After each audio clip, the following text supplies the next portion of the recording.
Hola, muy buenas noches, bienvenidos. Esto es 2018. Empezamos de inmediato y todavía continuamos hablando de las revelaciones hechas por Jaime Yoshiyama el día domingo en Cuarto Poder.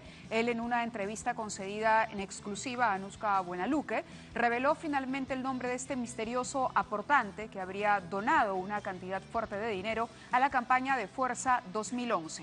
Un dinero que, de acuerdo a Yoshiyama, es el que se habría pitufiado, es decir, ingresado por entregas a las cuentas del partido para evitar que se conociese al propietario de este dinero, que sería el empresario Rasmus Echecopar. Dicho esto, hay que decir que entre ayer y hoy, bueno, ha habido muchas críticas, no solamente dentro de la clase política, en el Parlamento, ciudadanos, organizaciones, abogados, se han pronunciado señalando que el argumento esgrimido por Yoshiyama para justificar la licitud de estos fondos o para decir que este dinero en ningún momento fue dinero de Odebrecht o dinero ilícito que se lavara a través de su ingreso a las cuentas partidarias, la verdad se cae por lo endeble que resulta atribuirle la responsabilidad a una persona que murió hace 2 años. Para hablar de este tema, ahondar en las explicaciones del señor Yoshiyama y entender por qué Jaime Yoshiyama no está en nuestro país ahora que incluso ya hay una orden de prisión preventiva en su contra, está esta noche abriendo el programa Humberto Abanto, abogado del ex secretario general y ex candidato a la vicepresidencia de la República, Jaime Yoshiyama. Bienvenido, doctor, y muchas gracias. No, muchas gracias a usted, Mávila, como siempre. La primera pregunta es, ¿por qué el señor Yoshiyama hasta ahora, y a pesar de lo dispuesto por el Poder Judicial, no se encuentra en el Perú? Por un problema de salud, como lo hemos reafirmado todo el tiempo y lo hemos demostrado ante el juzgado, y que lamentablemente nosotros pensábamos, y yo estaba convencido de que en la cita del 20 de noviembre podía tener el alta definitiva, pero lamentablemente le han dado una nueva cita para el 4 de diciembre, donde yo ya espero que finalmente tengamos resuelto este tema. ¿Usted ha informado con detalle la situación médica al juzgado correspondiente? Todo el tiempo. Es más, una cosa que me llama la atención es haber escuchado al ministro del Interior decir que está considerando poner a Jaime Yoshiyama en la lista de los buscados con una recompensa para quien dé datos sobre su ubicación. ¿Considera que hay una situación espejo con la de Alejandro Toledo? Es decir, permanecer fuera del país, en Estados Unidos, donde habría que iniciar un proceso de extradición si se lo quiere tener enfrente a un tribunal. Sí, pero no se explicaría uno el hecho de que se ofrezca una recompensa por una persona cuya ubicación y cuyo paradero se sabe. ¿Quién atiende al señor Yoshiyama? ¿En qué hospital se está Bascom Palmer Eye Institute. Bascom Palmer Eye Institute. Bascom Palmer. Sí. ¿Y cuál es el diagnóstico exacto? Herpes zóster. Él tuvo un herpes zóster durante 7 años, tuvo un tratamiento medicamentoso que lamentablemente fracasó a manos de la doctora Davis. La doctora Davis le dijo que debía ser intervenido, fue intervenido por el doctor Alabait, Chris Alabait, y la intervención fue en el ojo derecho, le han podido salvar el ojo, y la situación ahora es esperar su recuperación total. Mucha gente aquí se precipita, pero no se dan cuenta que en Estados Unidos un médico a uno no le da de alta con tanta facilidad como aquí, porque las leyes de mala praxis en Estados Unidos son muy duras y los costos por las demandas por un error son muy elevados. Entonces los médicos suelen ser muy cuidadosos para dar el alta a una persona. Ahora, es un herpes zóster. ¿Esto impide que tome un avión y que continúe el tratamiento? Porque entiendo que uno toma antibióticos o antivirales. No, pero es que ya no, tuvieron que intervenirle porque los tejidos del ojo se vieron muy dañados por el herpes que no reaccionó bien al tratamiento medicamentoso. Entonces, el problema de él a sus 74 años es que no está teniendo un manejo y un control apropiado, además de la presión ocular. Entonces esto ha hecho que el médico le pida una última cita de seguimiento, espero que sea la última realmente, para que él pueda quedar dispuesto a llegar aquí, quedar habilitado para llegar aquí. ¿Pero ha expresado esa voluntad formalmente? Sí, claro. Desde el comienzo. Es decir, hay un documento en el que el señor Yoshiyama le diga al juez Richard Concepción Carguancho o al fiscal José Domingo Pérez que él va a asistir personalmente una vez superado este problema y le ha dado un margen de tiempo, ha formalizado su situación médica. A través de mí, que soy su representante, yo tengo, como abogado, tengo una representación procesal y puedo hablar por él. Y yo he comunicado esto al juzgado. Quiero así recordar que cuando él tuvo el impedimento de salida del país estaba fuera. Vino al Perú y me acompañó en la apelación. Esto es lo mismo que hubiéramos querido que ocurra, pero lamentablemente las cosas se han montado una tras otra. Vino la detención preliminar, se anuló la detención preliminar, sobrevino la prisión preventiva. Hemos pasado todas estas situaciones. Yo quisiera que él esté conmigo en la audiencia de apelación, por ejemplo. Ahora, yo decía que esto podía verse en el espejo para el ciudadano de a pie, porque finalmente uno dice, si no está aquí es porque tiene intenciones de eludir la justicia. La pregunta sería, ¿cuál es la garantía de que el señor Yoshiyama va a retornar al país? Porque Alejandro Toledo tiene residencia en Estados Unidos. En el caso del señor Yoshiyama tiene una visa. Él no es residente norteamericano. ¿Hasta cuándo dura su visa? ¿Cuál es la vigencia de esta visa? Él tiene una visa por 10 años, pero usted sabe que no entra uno 10 años a Estados Unidos, solamente en Estados Unidos le dan 6 meses de permanencia. Sí. Pero además, dictada la prisión preventiva, el Estado peruano tiene un convenio de extradición con Estados Unidos. Por eso hablaba de esa figura legal. Y entonces, en ese caso, el Estado peruano, si tiene tanta preocupación porque mi cliente vaya a eludir la acción de la justicia, puede solicitar una detención para fines de extradición. En esas circunstancias, Jaime quedará bajo el control y la jurisdicción de un juez federal y de un fiscal federal. Entonces, digamos, no hay forma lógica en que una persona que tiene visa de turista en un país extranjero, particularmente como Estados Unidos, con un sistema judicial que funciona, eluda la acción de la justicia. No tiene sentido para nosotros. Hoy, con los acuerdos mundiales contra la corrupción, es imposible que una persona se sustraiga de la acción de la justicia. Es lo que siempre dicen los abogados, ¿no?, de las personas que terminan eludiéndola. No, pero Jaime ha estado acá con nosotros. Jaime ha estado, por si acaso, nosotros tenemos escritos presentados con Jaime fuera, aquí en el proceso, pidiendo inclusive que se le tome la declaración en Miami si era tanta la urgencia y él no podía trasladarse. Y es la Fiscalía quien no ha aceptado ir a tomar la declaración. Entonces, si es tanta la urgencia, si es tanta la necesidad de tomar esa declaración, nosotros estamos diciéndole, venga usted y tómela. Vayamos ahora a esta versión que sorprendió a propios y extraños. Atribuir este monto de dinero al señor Rasmus Echecopar, que falleció hace 2 años, cuando la situación de Keiko Fujimori se ha complicado al punto que la propia abogada Juliana Loza le reclama al señor Yoshiyama no haber dicho esto antes para evitar, digamos, todas las consecuencias que ha tenido el desconocimiento de esos fondos. ¿Qué pasó? ¿Por qué tardó tanto? ¿Había un compromiso con el señor Rasmus para que tantos años después de su muerte recién se revelara el secreto? No, lo que había era un compromiso que adquirió Jaime, y así lo ha contado él, con don Juan Rasmus para nunca revelar el nombre del benefactor en este caso. ¿Por qué? Porque en el Perú, lamentablemente, somos nosotros muy apasionados y el nuestro es un país de capituleros. Y entonces cuando uno apoya a un candidato y gana a otro, las revanchas no tardan en llegar. Entonces yo entiendo razonable la posición del señor Rasmus en esta circunstancia. Quiero que recuerde que estábamos en el 2011, con el riesgo de un candidato que en ese momento lucía un polo rojo y proponía destruir el sistema de libertades económicas para hacer una economía intervenida. En esas circunstancias, este hombre decide aportar a la campaña. Claro, pero la pregunta ahora es cómo acredita, así como le he preguntado por el diagnóstico médico, cómo acredita Jaime Yoshiyama, que lo que dice es verdad. Si no tenemos a la contraparte fallecida que pueda avalar esta versión que suena, la verdad, muy poco creíble y fácil de refutar por parte de la Fiscalía. En teoría sí, pero le explico.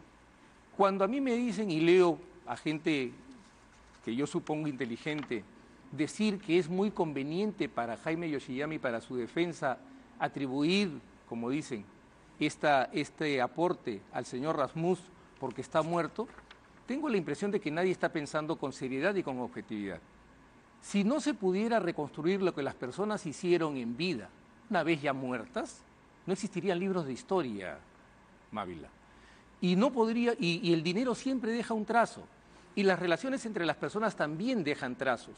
Hay comunicaciones telefónicas, hay viajes del señor Rasmus al Perú, hay colaboradores, hay los montos que entregaba el señor Rasmus, según el relato que Jaime me ha hecho, venían en bolsas de estas compañías de seguridad como Proseguro, Hermes. Entonces nosotros, que yo estoy seguro, no vamos a contar con la colaboración de los familiares del señor Rasmus porque ¿Por qué? porque es lógico, nadie quiere aproximarse a una situación tan complicada y tensa como la que nosotros estamos viviendo. La pregunta es si los familiares sabían lo que estaba haciendo el señor Rasmus. Por ejemplo, yo creo que los colaboradores sí sabían. ¿Quiénes son los colaboradores? Por ejemplo, del señor Rasmus tenía una secretaria, el señor Rasmus debe tener un contador, debe tener un gerente financiero con quien gestionaba, porque no es que don Juan Rasmus fuera al banco y sacase una bolsa de dinero y viniese y le entregase a su edad, no era posible que hiciera una cosa así. ¿Esa es la versión que se deduce de lo que conocemos? No, esa es la versión que quieren deducir, pero es lógico que un empresario del volumen patrimonial que tenía don Juan Rasmus no iba al banco y sacaba un paquete de dinero y se le entregaba a Jaime Yoshiyama, sino que hacía todo un movimiento, además con seguridad, porque en el Perú las cosas no se pueden mover así. Jaime Yoshiyama ha contactado, y le hago la pregunta, a estas personas para que lo sostengan o atestiguen frente al fiscal durante las investigaciones y soporten su versión? No.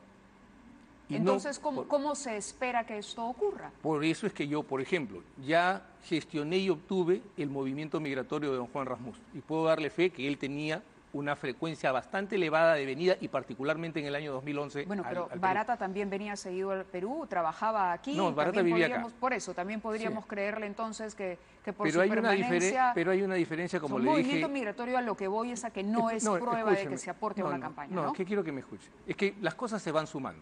Tengo un movimiento migratorio. Tendré que pedirle a la Fiscalía que pida los servicios que eventualmente pueda haber prestado directamente al señor Rasmus o alguna de sus compañías, estas compañías de seguridad de las que le estoy hablando. Tengo que pedir que se levante el secreto de las comunicaciones del teléfono de Jaime Yoshiyama para ubicar los contactos que puede haber tenido con el señor Rasmus o con las personas de confianza del señor Rasmus. Entonces, todo este conjunto de actos de investigación que tienen que darse van a contribuir, desde mi punto de vista, a corroborar lo que está diciendo Jaime Yoshiyama. No es tan sencillo como algunos creen que, bueno, como ya dijo esto, como si fuera un juego de niños, ya, terminó mal, pero terminó. No, no terminó. Bueno, es la sensación que nos ha dejado Jaime Yoshiyama desde el domingo, porque la pregunta es, y además a esto habría que sumar una declaración suya, que se la leo, yo no sé si de pronto la tomaron mal, usted nos dirá, que usted mismo ha dicho que él tiene un registro mental de lo ocurrido. Él haciendo un registro mental de lo ocurrido. Haciendo un registro mental y que probablemente no tenga registro material de esas entregas. Lo que he dicho es que no tiene acceso, porque él donde está no tiene acceso a toda esa información. Lo que yo he dicho claramente es que haciendo un registro mental, entonces se ha tomado la frase como diciendo, él solo tiene un registro mental. Solo tiene un recuerdo, eso es lo que hemos entendido todos. Vamos aclarando las cosas. Lo que yo tengo en una conversación con él un sábado durante la tarde es el registro mental que él está haciendo de la operación. A mí me preguntan sobre eso y yo respondo obviamente con lo que yo tengo en la mano. Pero le repito, las técnicas de investigación permiten claramente establecer el trazo del dinero Mávila. El dinero hoy por hoy no puede pasar desapercibido sin dejar un rastro. Es como cuando pasa agua, usted va a encontrar de todas maneras un cauce. ¿Esto era entregas en efectivo? En efectivo y periódicas. Cada vez que el señor Rasmus llegaba a Lima le pedía a Jaime que lo pusiera al día de la campaña. ¿Y entonces para qué usaría un servicio como DHL, por ejemplo? No DHL, estoy hablando de Prosegur. O sea, usted tiene su oficina, imagínese usted que estamos aquí, usted quiere hacer un donativo y usted el dinero lo tiene en el banco. No lo hace traer con un conserje. Una persona como él movía el dinero a través de un vehículo de seguridad, porque estamos hablando de 200, 300 mil dólares. Esas entregas no pueden venir así, sin un mínimo de seguridad. ¿Podría usted precisar cuántas entregas fueron? No, porque no me las ha precisado. Jaime está haciendo ese esfuerzo. El propio Jaime Yoshiyama no ha precisado el monto. Él habló de varios cientos de miles de dólares. El sobrino habló de 800.000 que le entregaron a él, pero se presume que podría ser más. Mucho más. Yo lo que Jaime está haciendo es justamente recopilar toda esta información para poder dar la cifra correcta, porque en esta declaración lo que tenemos que ser es muy cuidadosos para establecer qué es lo que realmente ocurrió y reconstruirlo apropiadamente. ¿Cómo es posible que el señor Yoshiyama no sepa cuánto le dio el señor Rasmus Echecopar? Es posible, han pasado 7 años, la campaña fue muy ardua y las entregas del señor Rasmus, por lo que tengo entendido, fueron mucho más frecuentes de lo que todo el mundo está pensando. A ver, pero está claro, y usted avaló la versión de Jorge Yoshiyama Sasaki, cuando él declara ante el fiscal y dice que su tío le entregaba dinero en efectivo para buscar gente que se hiciese pasar como aportante. Entonces, Jaime Yoshiyama necesitaba una cantidad de personas para que este dinero ingresara a las cuentas del partido y que la OMPE pudiese tener los informes respectivos del financiamiento. Okay. Pero si ni siquiera sabía cuánto dinero recibía, menos sabría o podría darle instrucciones a su sobrino o a cualquier otro para buscar una cantidad de aportantes no hay una fantasma. cosa excluyente en estos dos razonamientos. Vamos a tener cuidado con ese asunto. ¿Tiene una idea al menos aproximada del dinero que le otorgaron? No, me dice que es mucho más, largamente mucho más que los $800.000. ¿2 millones de dólares? No lo sé exactamente. Es que si yo tuviera la cifra, se la daría sin ningún problema. Pero Mávila, nadie quiero que me mejor entienda. que usted para conocer o acercarse a esa Pero cifra. es que estamos trabajando para poder establecer un dato correcto y exacto. Esta revelación ha sido para mí tan sorprendente como para ustedes. Yo la he conocido porque colegas suyos, cuando yo estaba llegando a Miami, me comunicaron que había habido una publicación en un portal electrónico.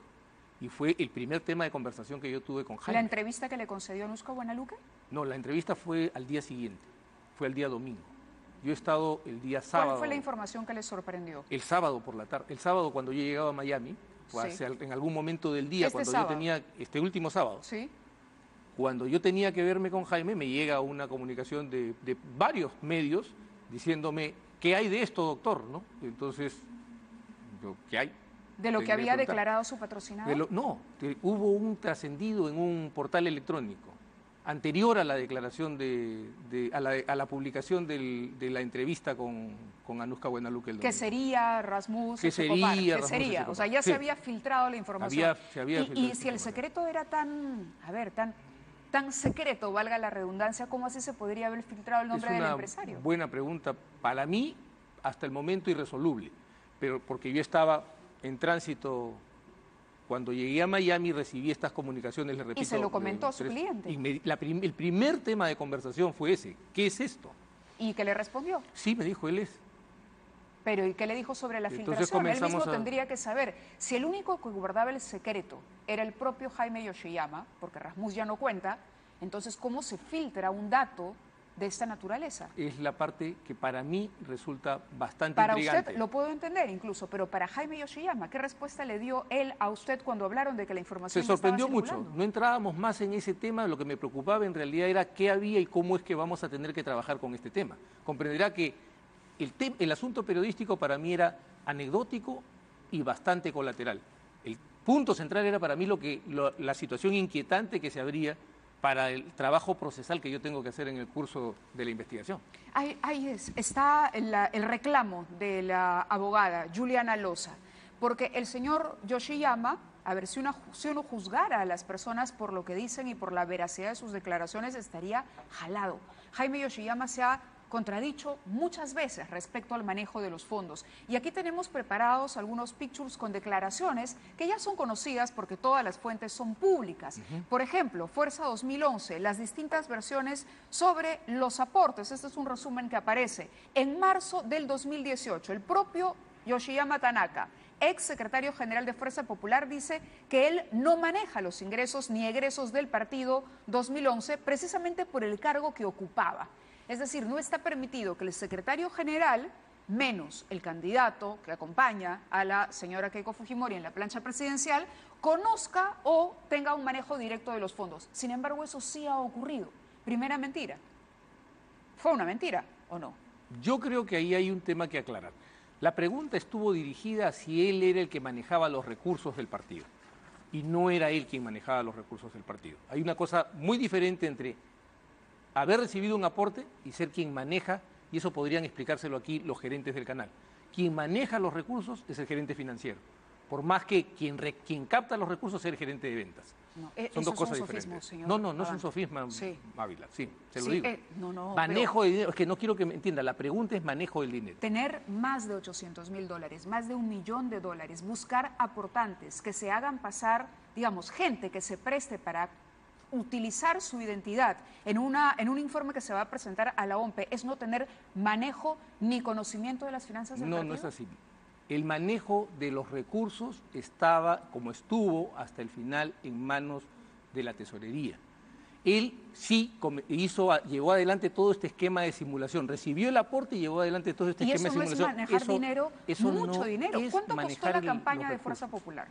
¿Cuánto costó la campaña? Yo no tengo una información, son 21 o 22 millones de soles según lo declarado a la OMPE, si mal no recuerdo, no tengo el dato De acuerdo a los exacto. cálculos que hemos hecho, unos 5 millones de dólares. Yo creo que mucho más. ¿No? Más. Un poco más. 6 millones 5 de millones dólares. en ese momento, al cambio de 2.50 serían 12 millones y medio, yo creo que es más. O sea, 6 millones. Probablemente un poco más. Correcto. ¿Cuánto porcentaje manejó el señor Yoshiyama de ese total? Todavía no lo sé, pero voy a saberlo y se lo voy a decir en la primera entrevista que tenga cuando yo cuente con la información. Correcto, Camila. pero estamos hablando de un porcentaje alto, al menos un 20 o 30% de ese presupuesto. Probablemente un 20% haya sido recibido por él. ¿La tesorera sabía de esto? No. Jaime me dice que él montó este esquema de simulación de aportes pidiéndole la colaboración a Jorge, quien se encargó a partir de allí y él no supo más cómo se iba a hacer este ¿A quién tema. más le pidió colaboración? No, solo, hasta donde yo sé, a Jorge Yoshiyama. A ver, le hago la pregunta entonces porque hoy, justamente, el Diario de la República publica en su titular, en primera plana, Jaime Yoshiyama tras otro pitufeo de $500.000 desde el extranjero. No, esa es una especulación del fiscal. Leí la nota porque ¿Vio la nota? me la comunicó y lo que dice es que el fiscal piensa que eso fue así, que es distinto de que haya sido así. ¿Podemos leer fragmentos y usted me aclara? Sí, claro. Correcto. La nota dice lo siguiente: así como se usaron falsos aportantes en Lima para lavar $1 millón, existen evidencias de la aplicación de la misma modalidad para el blanqueo de alrededor de $500 000 transferidos desde cuentas de Estados Unidos, Canadá y Europa a las cuentas de Fuerza 2011 para el financiamiento de la campaña presidencial de Keiko. Según las confesiones de Jorge Yoshiyama Sasaki, que las debe conocer su tío, y de los congresistas fujimoristas Rolando Reategui y Miguel Castro Grandes, entre otra decena de testigos protegidos y colaboradores eficaces, Jaime Yoshiyama recurrió a familiares e íntimos amigos para pitufiar dinero de origen desconocido. Para el fiscal José Domingo Pérez, es probable que la misma estrategia se ejecutara para obtener fondos desde el extranjero. Entonces, no era únicamente su sobrino. Cuidado, Mávila, usted está dando por cierta lo que dice el señor fiscal. Bueno, el señor fiscal dice que sería probable para él. Ese es uno. ¿Esto Dos, es falso? En mi opinión, hasta el momento, mientras no me establezcan una cosa así, para mí no hay dato más que una probabilidad.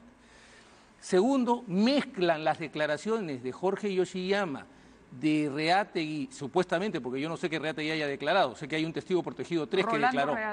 No, hay un testigo protegido 3 que ha declarado que Rolando Reategui participó en otra simulación de aportes.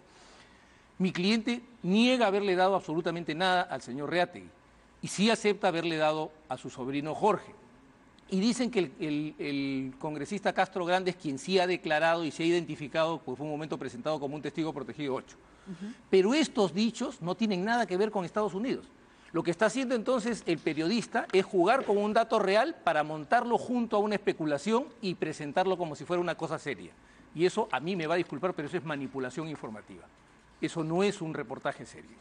Entonces, se ha mentido en esta nota. No, no se ha mentido, pero lo que se está haciendo es mezclar un dato real con una especulación para presentar como si la especulación con eso estuviera corroborada. ¿La esposa del señor Yoshiyama hizo algún aporte? ¿La señora Jong Lim Lee?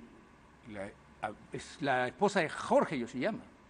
Sí, la esposa de Jorge Yoshiyama. Sí, hizo un aporte. Perdón. Hizo un aporte, porque acá se habla no solo de Jaime Yoshiyama, yo le preguntaba si él había apelado únicamente a su sobrino, usted me dijo que sí. Él me ha dicho que únicamente a su sobrino. A ver, Y aparecen que su sobrino, registrados. a partir de allí, Sí. se hizo cargo del tema de la simulación de los aportes. ¿Esta simulación de aportes incluía transferencias desde el exterior? No, nadie ha dicho eso. Esa es una especulación de esa nota periodística. ¿Solamente fueron en el Perú? Es muy difícil que alguien haga un tráfico de dinero desde Estados Unidos o desde Canadá, porque las cosas son mucho más serias allá, Mávila. O sea, aquí hay cierta laxitud con los controles financieros.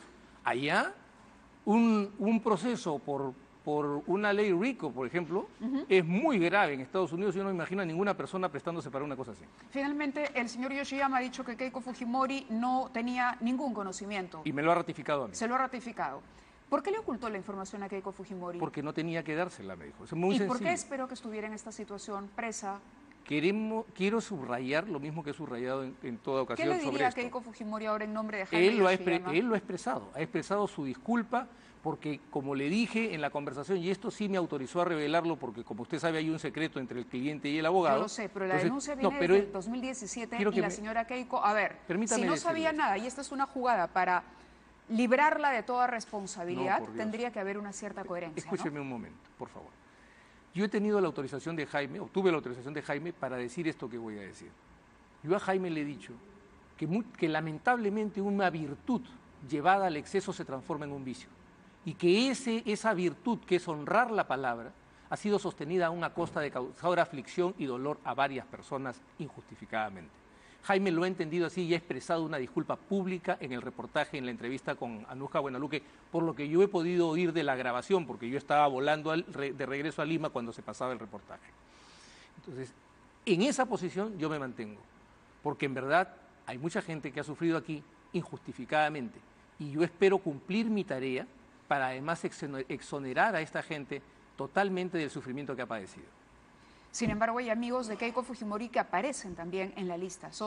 Un amigo de Keiko, por ejemplo, socio y ex empleado de Jaime Yoshiyama y del propio Jorge Yoshiyama, Juan Luna Frisancho, también vinculado con un presunto caso de lavado de activos en la campaña presidencial, esta vez en el caso 2016. En fin, hay muchos vínculos. Guardó un secreto durante tanto tiempo, ni siquiera le dijo, Keiko, tranquila, yo tengo la respuesta, voy a apelar a un tema de confidencialidad, me voy a poner a derecho con la Fiscalía.